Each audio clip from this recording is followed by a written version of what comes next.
मुझे मेरी गहरी नींद में से उठाने का काम सिर्फ मेरी बहनें ही कर सकती हैं। उठकर नहा धोकर तैयार होकर मुझे कहा कि चलो चलते हैं ब्यूटी सैलून, ताकि हम अपने इस उबले हुए आलू जैसी शक्ल पर लाली लिपस्टिक लगाकर रेडी हो जाएं। एक शादी में जाने के लिए, जहाँ पर दुल्हन होगी अफगानिस्तान की और दुल्हा होगा सऊदी अरेबिया का। मेरे पहुँचने तक मेरी एक बहन ने अपने बाल बना भी लिए थे और दूसरी बहन बाल बनाने के बाद अपनी टिकटॉक वीडियोस बना रही थी। फिर मैंने भी अपनी ट्रांजिशन वाली वीडियो बना ली मेकअप से पहले की। मैं अपने उजड़े चमन जैसे बालों को लेकर हमेशा ट्रीटमेंट्स के लिए ब्यूटी सैलून्स जाती हूँ, लेकिन कभी किसी दावत में जाने से पहले सैलून में हेयर स्टाइल नहीं बनवाया। अब मैं सोचने लगी कि ये लोग मेरे बालों का आज क्या करेंगे, क्योंकि मुझे आदत है अपने बालों को हमेशा ब्लो ड्राई करके उसको हल्का सा वेवी करने की। तो क्या आज मैं मोना से कोई नमूना बनने वाली हूँ? यहाँ तक तो मुझे लगा कि कोई छपरी सा हेयर स्टाइल बनने वाला है जिसके ऊपर जेल लगाकर मेरे बालों को अकड़ा दिया जाएगा, लेकिन तभी मुझे फिर से अंदाजा हुआ कि मेरी पेशानी कितनी बड़ी है। इसलिए अब से मेरी जिंदगी का लक्ष्य यही होगा कि मैं अपने बालों को झड़ने ना दूं, वरना मेरा ये बड़ा सा टकला दुनिया के सामने आ जाएगा। अब मेरे बालों पर जाली की कैप पिनाकर उसे कवर कर दिया है ताकि मैं मेकअप करने जाऊं और तब तक मेरे बाल खराब ना हो। मेकअप दीदी ने मुझसे पूछा आपको कैसा मेकअप चाहिए, लेकिन मैंने सिर्फ अपना थोपड़ा उसके सामने रख दिया और कहा कि ये मेरा ड्रेस का कलर है, आपको जो करना है आप करिए। शादी में जाने का मेरा मकसद सिर्फ मजे मजे का खाना खाना है, बाकी सब गया तेल लेने। अब मैं पहुंच गई अपनी छोटी बहन के पास देखने के लिए कि कहीं उसका मेकअप मुझसे अच्छा तो नहीं हुआ, लेकिन मेरी बहन तो कमौलिका निकली। वो सोचने लगी कैसे नखरे करके षड्यंत्र रचे और मेकअप दीदी के मेकअप में हजार नुक्स निकाले ताकि उसे पैसे न देने पड़े। फिर मैं चली गई अपनी दूसरी बहन के पास। वैसे तो ये घर में सबसे ज्यादा नकचड़ी है, लेकिन फिर भी हीरा मंडी की आलमजेब से कहीं ज्यादा एक्सप्रेशंस देती है। नमाज को ध्यान में रखकर हम सब ने मेकअप से पहले ही वजू कर लिया था,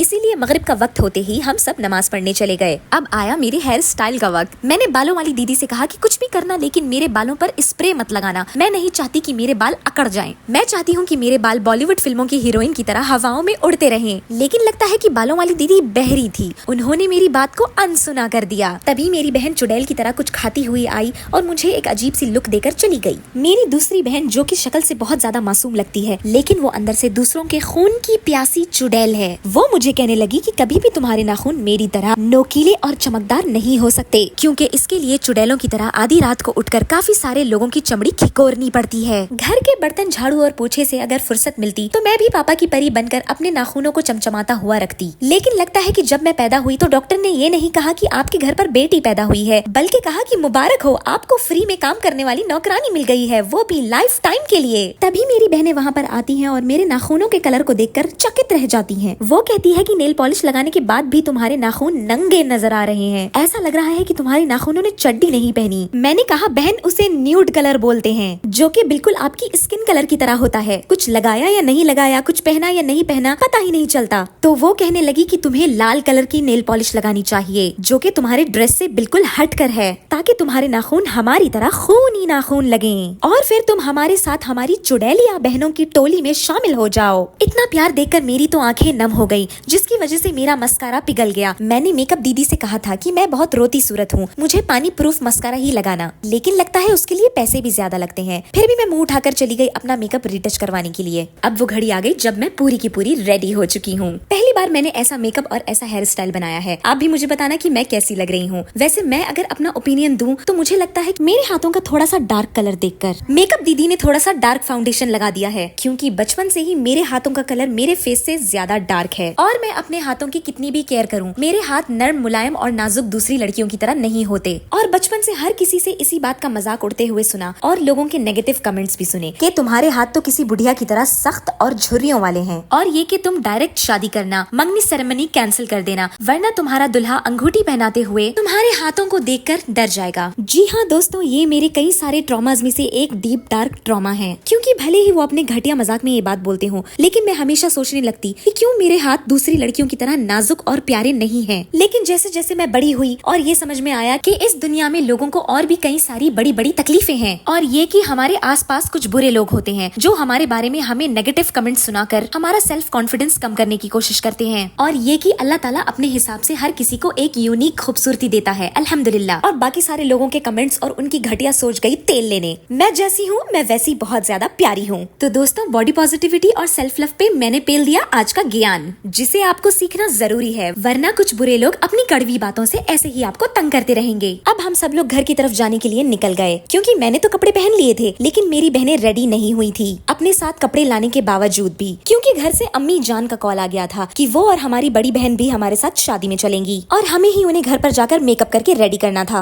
उतने में हम सबको बहुत जोरों की भूख लग गई और हमने मंगवा लिया बहुत सारा पिज्जा। तैयार होते हुए और खाना खाते हुए बहुत सारे कलेश हुए घर पर। सारे कलेशों को पार करने के बाद मैं और मेरी बहनें मेरी माँ के साथ गाड़ी में बैठ गए। मेरी कमौली का बहन भांगड़ा करते हुए हमें ड्राइव करके ले जा रही थी, क्योंकि वो घर में सबसे छोटी है तो हर कलेश में माँ बाप की पिटाई से वो बच जाती है और इसी बात का उसे बहुत ज्यादा घमंड भी है। जैसे ही हम शादी खाने तक पहुँचे, हमने देखा दूसरी गाड़ी में मेरी बहन की दोस्तें हमारा 2 घंटे से इंतजार कर रही थी, क्योंकि उन्हें लगा कि हम ब्यूटी पार्लर से सीधा शादी खाने में ही पहुँचेंगे। लेकिन उन्हें क्या पता कि देसी फैमिलीज में कितने बार प्लान्स चेंज होते हैं और कितने सारे कलेश होते हैं। बहुत ज्यादा एक्साइटेड थे हम सब लोग, लेकिन पता चला कि मोबाइल्स अंदर ले जाना मना है लेडीज की प्राइवेसी के लिए, और मेहमानों को अपने साथ अपने बच्चे लाना मना था। ओनली शादी वाले घर के लोग ही अपने साथ अपने बच्चे लेकर आ सकते थे, और इसे अरबी में कहते हैं ममनूअ अल अतफाल, मतलब बच्चे मना हैं। तो हमने मोबाइल सिक्योरिटी गार्ड के पास रखवाने से पहले ही कुछ तस्वीरें खिंचवा ली,